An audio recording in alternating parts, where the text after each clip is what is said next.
मुख्यमंत्री योगी आदित्यनाथ ने आज महाराजगंज लोकसभा क्षेत्र में आयोजित जनसभा को संबोधित करने का कार्य किया, जहां से भाजपा से प्रत्याशी बजरंग चौधरी के समर्थन में वहां की जनसभा को संबोधित किया। सबसे पहले मुख्यमंत्री योगी आदित्यनाथ ने अपने भाषण की शुरुआत करते हुए वंदे मातरम के जय घोष के साथ अपने नारे की शुरुआत की और उसके बाद अपने भाषण की भी शुरुआत की। आपको बता दें, मुख्यमंत्री ने वहां की जनसभा से अपील की कि आप लोग भारी मतों में फिर से एक बार मोदी सरकार लाने का प्रयास करिए और भारी मतों से वोट देने का कार्य करिए। उन्होंने साथ में ये भी कहा कि 5 चरण का चुनाव लगभग हो चुका है और जो मतदान हुआ है भाजपा के समर्थन में, वो इस बात का सबूत है कि जो राम को लाए हैं लोग, उन्हीं को लाना चाहते हैं। साथ में मुख्यमंत्री योगी आदित्यनाथ ने वहां पे जनसभा को संबोधित करते हुए विपक्षी दलों पर भी जमकर हमला बोला और कहा कि ये जो संविधान के निर्माता है बाबा साहब भीमराव अंबेडकर, उनके द्रोही हैं, प्रभु श्री राम के द्रोही हैं। जो प्रभु श्री राम के समर्थक हैं उनको भाजपा सरकार से कोई भी दिक्कत नहीं है, लेकिन जो राम के द्रोही हैं उनको भाजपा सरकार से बहुत दिक्कत है। साथ में उन्होंने सपा सरकार के बारे में भी जिक्र किया और खुलकर मंच से अखिलेश यादव का नाम लेने का भी कार्य किया कि इन्होंने बाबा साहब भीमराव अंबेडकर की मूर्ति भी तोड़वाई थी जब इनकी सरकार थी। साथ में उन्होंने ये भी कहा कि कांग्रेस ने भी हमेशा संविधान के निर्माता का हमेशा से तोड़ किया है, उनको तोड़ने का कार्य किया है और जितने भी आतंकवाद हैं उनको पनाह देने का कार्य किया है और इनको हमेशा मुस्लिमों के लिए मात्र आरक्षण की मांग करते हैं, कभी एक समान नीतियों की बात नहीं करते हैं। उन्होंने ये भी कहा कि जैसे जैसे भाजपा सरकार आगे बढ़ रही है, जितने भी विरोधी दल हैं उनको बहुत सारी दिक्कतें हो रही हैं, लेकिन हमें यकीन है कि आप लोग फिर से एक बार प्रभु श्री राम का नाम लेते हुए राम मंदिर अयोध्या जाएंगे और हमें भारी मतों से वोट भी देंगे। और ये भी कहा कि जो लोग अभी तक अयोध्या नहीं गए हैं उन्हें अयोध्या जरूर जाना चाहिए। राष्ट्र प्रस्थानों के लिए लखनऊ से युक्ता पांडे की रिपोर्ट।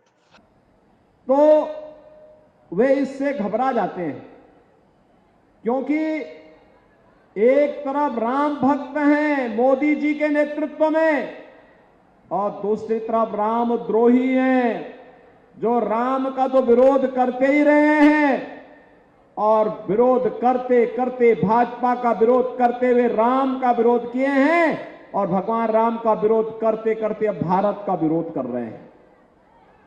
बहनों और भाइयों, ये लोग राजनीति के लिए, अपनी राजनीति के लिए, सत्ता प्राप्त करने के लिए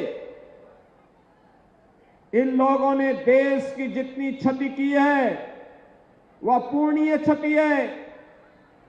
सत्ता की अतिलिप्सा ने इनके कारण पहले देश का इन्होंने विभाजन किया, फिर देश के सामाजिक ताने बाने को छिन्न भिन्न किया, देश को जाति के नाम पर, क्षेत्र के नाम पर, भाषा के नाम पर आपस में लड़ाने का काम किया और आज फिर वही झूठ बोल रहे हैं।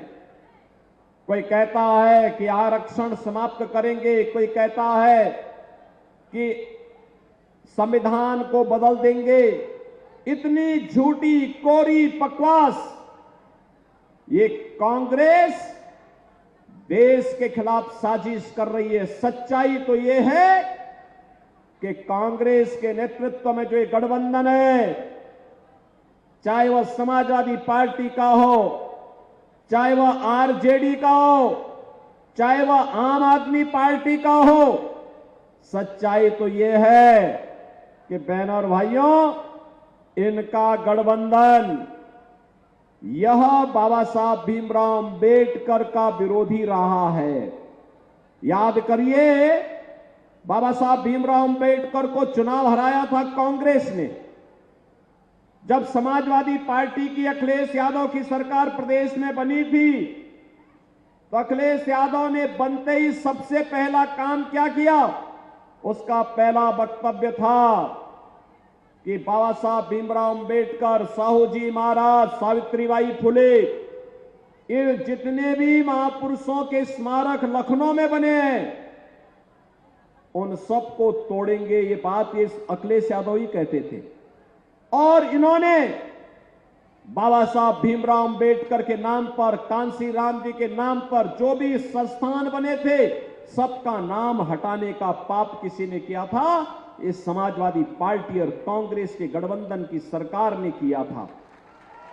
बहनों और भाइयों, अपने स्वार्थ के लिए संविधान के साथ छेड़छाड़ करना, देश के अंदर इमरजेंसी लगाना, भारत की भावना के साथ खिलवाड़ करना एक कांग्रेस की फितरत रही है और कांग्रेस आज फिर वही शरारत करने पर उतारू है।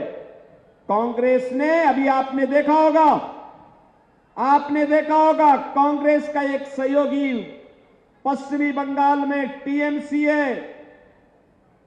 टीएमसी का मतलब तृणमूल कांग्रेस, यह पश्चिमी बंगाल में है।